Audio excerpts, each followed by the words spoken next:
এত সুন্দর সুন্দর কালেকশন দেখে তো আমার মাথা ঘুরাইতেছে, আসলে এত সুন্দর লাগতেছে দেখতে। তো হঠাৎ করে চলে আসছে আজকে কান্দিরপাড়ের দিকে, আর এইখানে আসার একটা মূল উদ্দেশ্য হলো আমার ফোনের কোনো ব্যাক কভার নাই, তাই আজকে ব্যাক কভার নেওয়ার জন্য এইখানে চলে আসছি। টাউন হল সুপার মার্কেটে গিয়ে দেখবো যে ভালো কোনো ব্যাক কভার পাওয়া যায় কিনা ফোনের জন্য, সে কারণে আমি চলে গেলাম এটার ভিতরে। আর এখানে এত পরিমাণ ডাকাডাকি করতেছিল, আমাকে মনে হইতেছে নিজের সেলিব্রিটি মনে হইতেছে। তো চলে গেলাম মোবাইল প্লাজা শপে।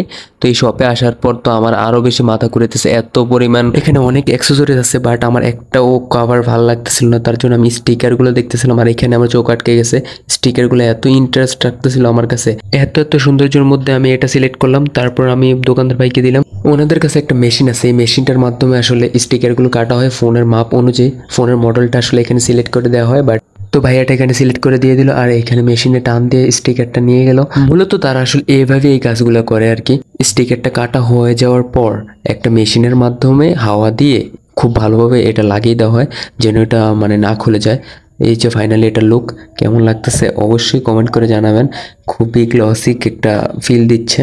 তো ভিডিওটা এতটুকুই ছিল, দেখা হবে নেক্সট কোনো ভিডিওতে।